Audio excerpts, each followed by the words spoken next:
Hey everyone, this is going to be a knit and crochet supplies video. Just the basic supplies. I'll be introducing the needles, hooks, notions, and yarns. So if you're just starting to knit or crochet or both, this would be the basic supplies that you would need.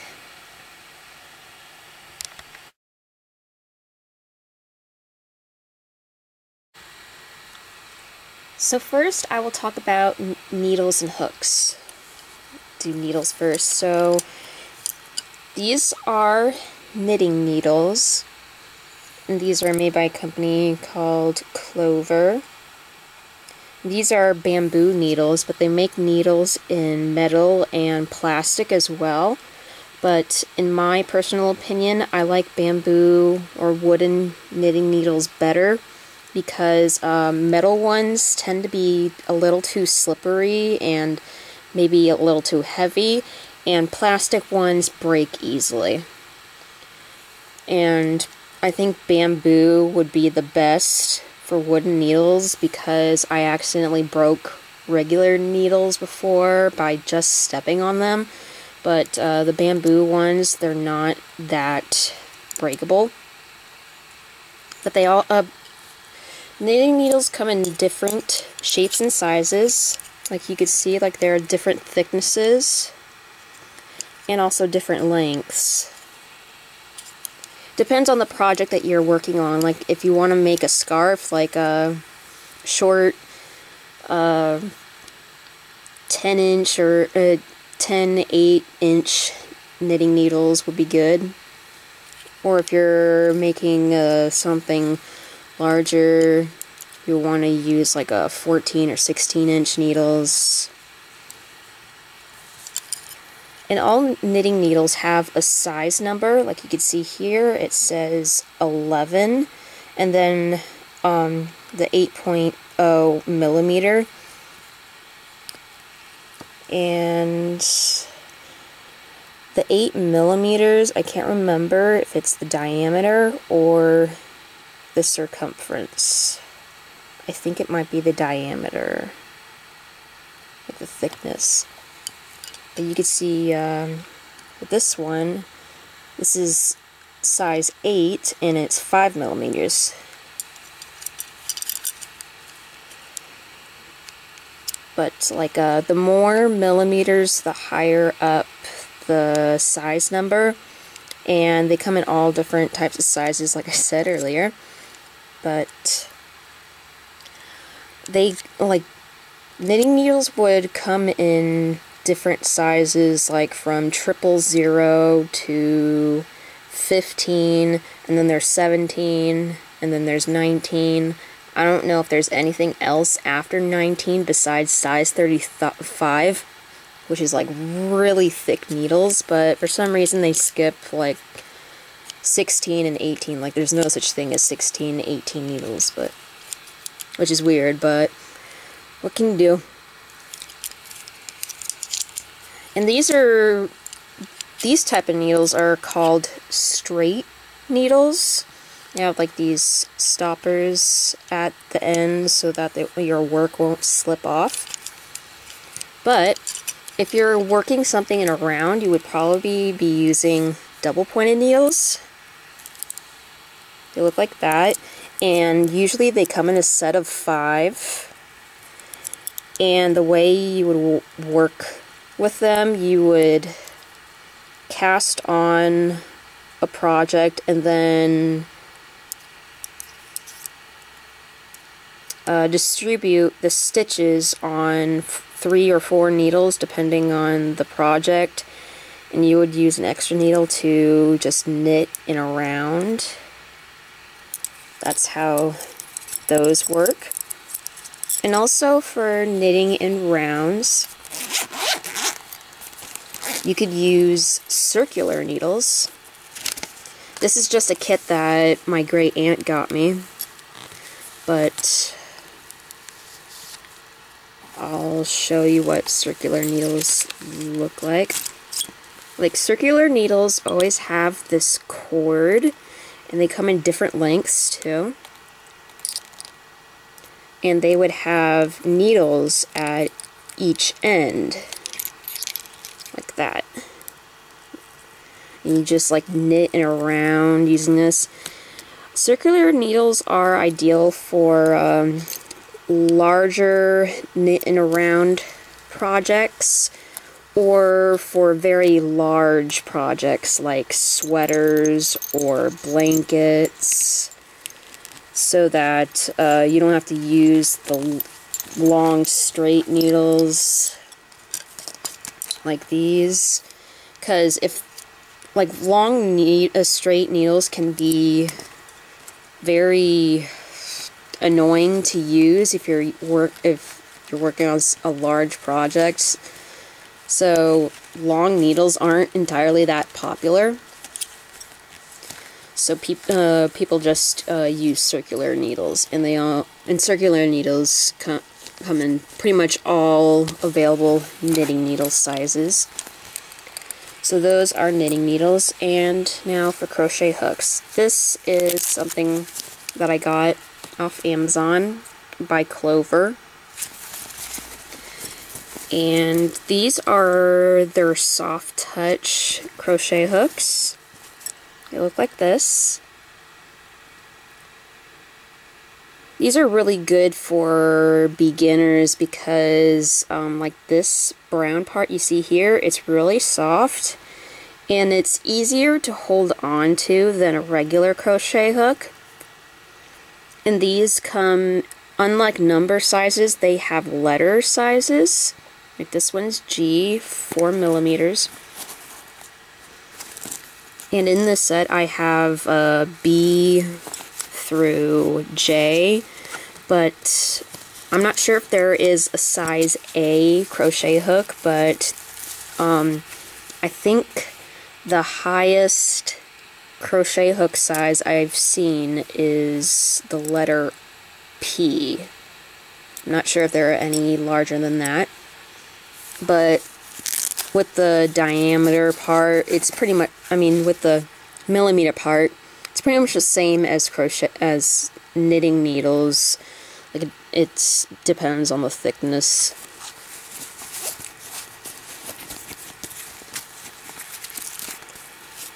And they also come in different sizes. Length doesn't matter because you're just using the hook part. And I prefer the soft touch or the metal crochet hooks because they're very sturdy. Plastic ones, I don't really like using those for the same reason I don't like using plastic needles, because they're the most fragile. And I've never worked with a wooden crochet hook, so I can't express my opinion on that. So those are the needles and crochet hooks.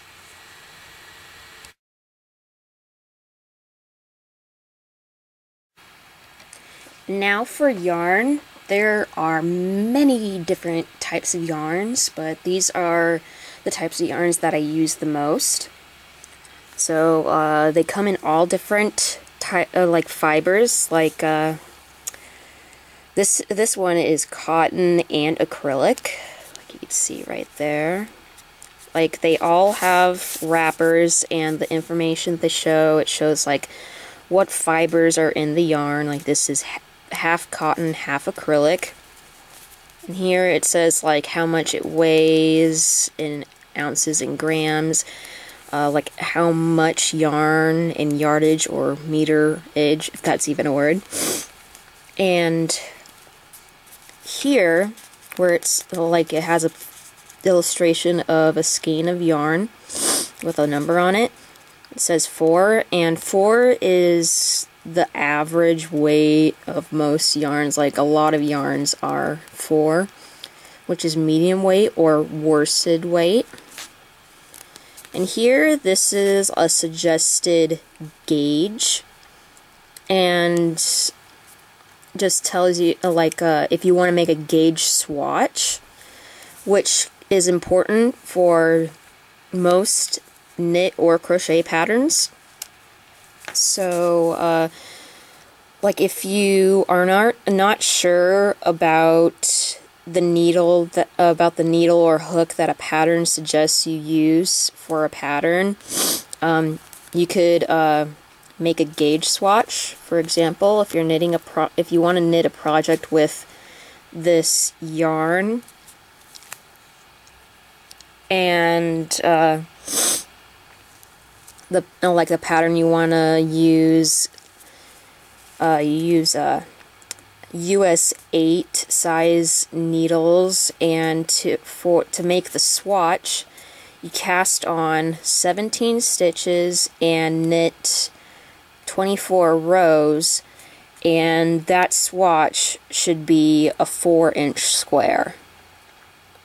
And if it's not, then if it's bigger than 4 inches, then use smaller needles and make another swatch until you get the right needle size, or go larger if it's too small. And the same goes for crochet. Like you chain a few stitches and you crochet a certain amount of rows and you get 4 inches. And if the swatch is too big or too small, just change your hook size. And here, this is pretty difficult. Like some yarns would have directions like here, because basically what it says right here is pretty much what it says here. Well, actually not really. I guess this is like the temperature that the yarn can withstand in water. And I'm sorry, I can't even say anything about these four. I never really pay attention to these icons because they're not that important to me. I just go on the internet, or I would look at the fiber that's in it. Like if it's made out of any type of wool, it shouldn't be machine washable unless it actually says that it's machine washable and dryable. Because if you make something with wool and you put it in the washer and dryer, it will felt together so that it looks like a felted piece, and it'll be a lot smaller. So that's not good unless you did that on purpose. And that isn't entirely important.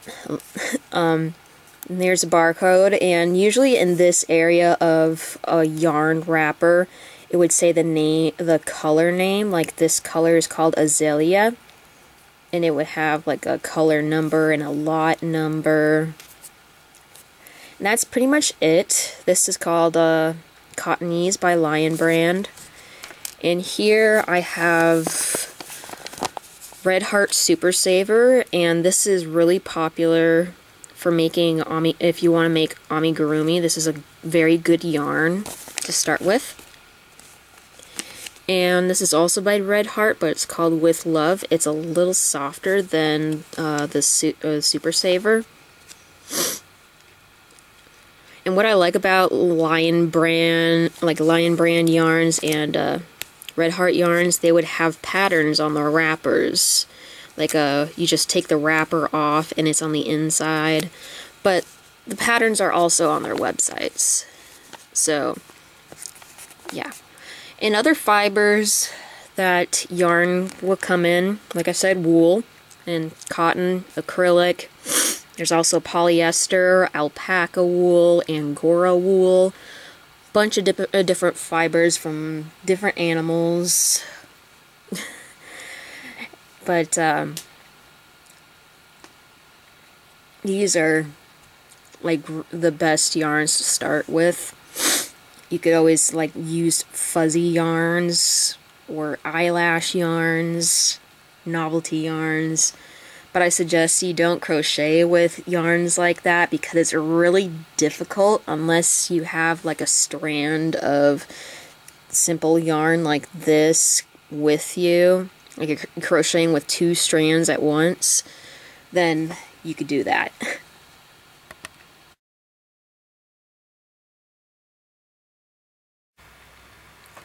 Last but not least is notions, and notions are basically extra supplies that you would need to make a piece. Like right here I have stitch markers, and these are stitch markers that are best for knitting. Let me just there we go. These are actually all handmade stitch markers. Like you could get them on Etsy, or you can make them yourself. You could just get like earring hoops at Michael's or Joann's, and you put beads and charms on them. Or you could get this like small split rings and head pins and put beads on them. This one's one of my favorites. Someone made this for me in a knitting swap. She made a shrinky-dink charm of one of my OCs, and she stranded beads on stretchy string and used like those bead clamp things and put a gold ring on it. That's really cool. There are many different ways on how you can make stitch markers, or you could use like regular household items like safety pins or hoop earrings or keychains or key rings. Pretty much anything that's circular and doesn't come apart. Those would make great stitch markers. But these particular stitch markers are only for knitting, because if you use them for crochet, you won't be able to remove them when you're done with your project, so you'd have to rip out everything to get it out. So that would be a huge waste of time. And now in here, yes, this is a pencil case. I got it from Borders a few years ago, and yes, I know that is adorable, but I keep almost all of my notions in here, and it's kind of messy, but I'm gonna go through everything, show you like what I keep around with me. This is a tassel maker. Obviously, I use it for tassels, but I also like using it for making doll hair. You just attach the end of a yarn here, and then you wrap the yarn around, and then you like reattach it there, and then you stick your scissors through here and cut. And then you have like a hair. If you want to make a tassel, I suggest, like, before you cut it here, this space here, you could put an extra piece of yarn and tie all the wrapped yarn together and then cut it. And you could remove this. I'm not gonna actually remove it, because if I do, I'll probably hit something, like knock the camera over. But you can move this and move it up here or up here to make longer tassels or hair. There's that. I got this from a yarn shop. I wouldn't say nearby, but yeah, it's from here. It's a really good yarn shop, so check out the website when you have the chance. And like in here, it has like knitting needle conversions, like the US sizes, like the numbers, the metric sizes, and the English sizes, and I think it means like English as in British. And here is the answer to those symbols that are on yarn labels. Like if it has, yeah, like that means hand wash, machine wash, do not wash, dry clean, do not dry clean, do not wring, dry flat, do not iron, bleach, do not bleach, do not tumble dry, no heat, tumble dry, low heat. So, yeah, you could pause this and take notes on all of this. And then like information on the gauge. And this is like a checklist. Pretty much, I nearly have everything in here. It's like a list of suggested notions, and here you can record your inventory of hooks and needles, like crochet hooks, double point needles, single point needles, which are like the regular knitting needles, circulars, and I think these are basic directions. I don't know, I haven't seen this in a while. And then like a charts for if you're making like slippers or socks. Like I'm like a size 8 mostly, so if I want to make a sock it would have to be 9.5 inches long, which is kind of confusing, but whatever. And more information. Then information about yarn weights. Yeah. Worsted, this is like the most popular yarn weight. There's that. And I have a 6-inch ruler in here because my tape measure broke, but tape measures are a must. They're very nifty.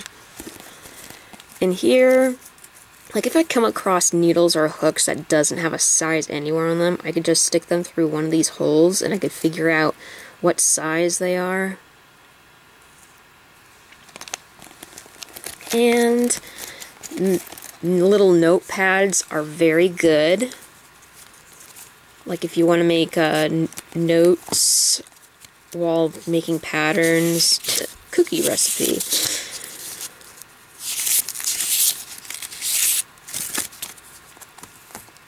Yeah, and those kawaii little mumble pads will come in handy. Yeah, like if you want to make notes. And these like sticky note strips. These are really good if you're using a pattern in a book. These will make great bookmarks. Or you could like paste them over the directions so that you know like where you are in the pattern. So these are very nifty. Bobbins. These are good for if you're doing intarsia, which is a pretty advanced. You just like take some yarn and wrap them around. Like you wrap them around this way. And when you change colors, this will be like dangling from your project. These are like other notions. I'll just take some out. This is a row counter, like a knitting row counter. If you go, obviously it's to count rows, and when you do a row, you just twist.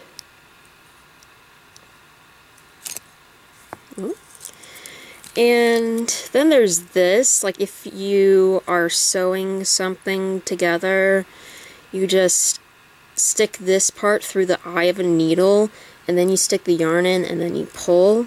Like if you have trouble threading yarn through a needle. And I'm not going to take these out, but these are cable hooks. Or cable needles, actually.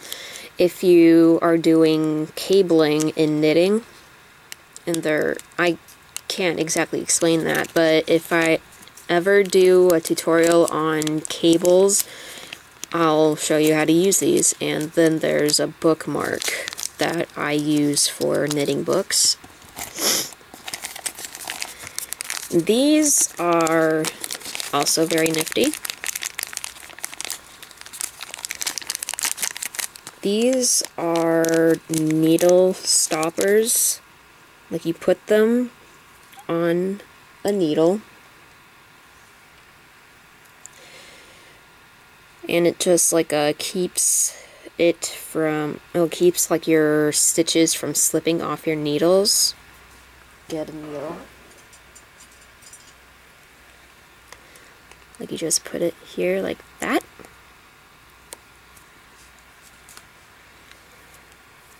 And I like to call these types nipples because they look like nipples, but I really like these ones too because they look like little socks. But yeah, so those are the rubber needle stoppers. And here you have tapestry needles.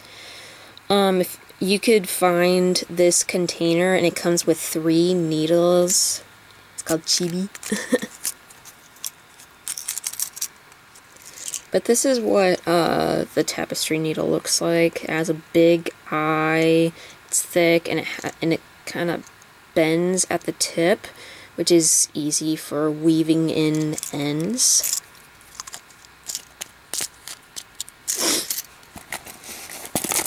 Just dump everything else out. These are also good for knitting mostly. These are stitch holders. Like if you're knitting a sweater and like the body part is all in one piece and you want to start working on the body, you would slip the sleeve stitches on here and then keep working.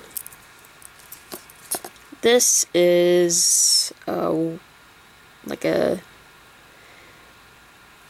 washable ink pen. Like you can find this in the sewing section of a craft store, but like if you want to make a design on something, oh, the cap is broken a little. If you want to make a design on something, you just draw it out and then you like stitch the design on, and when you put in the washer or if you hand wash it, the ink will wash off. This is an extra crochet hook I have in here, like for like if I ever drop stitches when I'm knitting, I can pick them up using my crochet hook. I have 2 different yarn cutters. There's this one, it's like a pendant. I made the chain myself, but if you want to cut yarn or thread, just stick it through like one of these. Like you can see, that is a blade. And you just like cut it. And these are scissors, which you've probably seen in my Christmas haul. You just pull them up like that. You can find these in the sewing section. And these are stitch markers for crochet projects. Just take one out. But they typically look like this, and they have an open end. You just slip them on a stitch, and you can easily slip them off. They're really cute. Well, those are the basic supplies for knitting and crocheting. I hope this video was helpful, and I hope to make actual tutorials pretty soon. So thanks for watching.